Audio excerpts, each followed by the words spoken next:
nueva semana. Esta semana hablaremos un poco más sobre otro tema de filosofía. Resulta que la época medieval fue considerada una de las épocas más oscuras para la filosofía, pero llegó un punto muy importante donde empezamos a conocer como tal la filosofía, la política, la ciencia, y este momento histórico se conoce como el siglo de las luces, o bien la época de la ilustración como tal. Da apertura a nuevos pensadores, a nuevos avances e incluso a nuevas revoluciones también intelectuales, sociales, políticas y demás. En esta época también encontramos la creación de lo que viene siendo el periódico, incluso de la enciclopedia, es decir, que hagan de cuenta fue el avance científico o el avance de comunicación más importante como lo es para nuestra era el internet. Para esa era la palabra escrita como tal tuvo un avance muy importante. Vamos a conocer un pensador de esta época. Escucha. Voltaire. Vamos a conocer un personaje muy importante, Voltaire.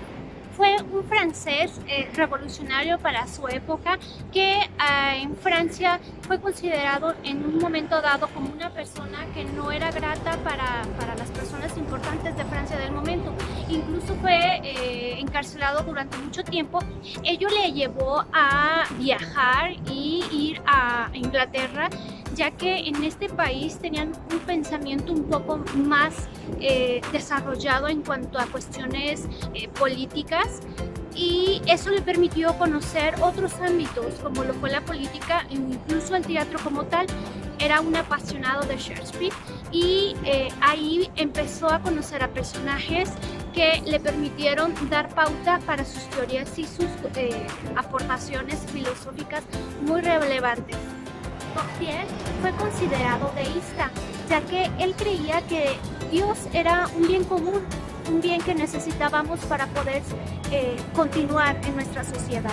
Es decir, que era como un relojero que da orden y estructura a una forma de ver la vida. Entonces, él no era como muchos ateístas de la época. Él sí consideraba que era un bien útil el considerar o creer en un Dios.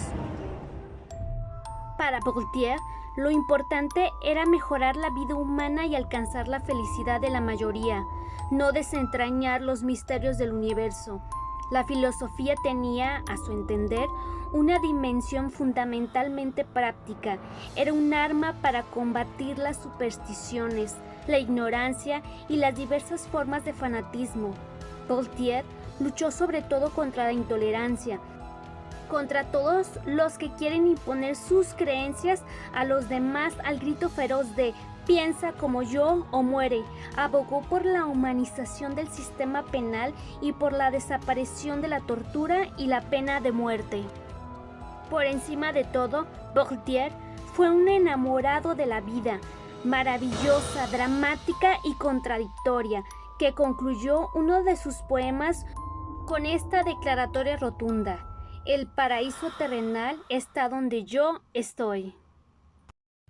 Voltaire fue considerado una persona de influencia para su época, es decir, fue el punto, el parámetro que dio la apertura a conocer a un concepto que hoy en día es muy normal: los intelectuales.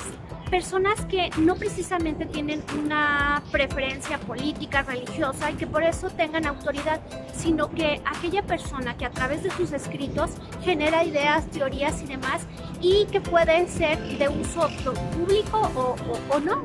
Entonces, se considera que Voltaire es uno de los primeros intelectuales de su época. Espero que te haya gustado un poco la historia de Voltaire. Para mí es uno de los personajes relevantes de la filosofía. Hay muchos más. Lo importante es aprender y escuchar y leer sobre ellos. Quieras o no, cada uno de ellos vienen a sumar un poco a tu vida y a tu filosofía de vida. Entonces, sigamos aprendiendo. Fue un gusto estar contigo esta semana y pues seguimos trabajando. Nos vemos. Bye.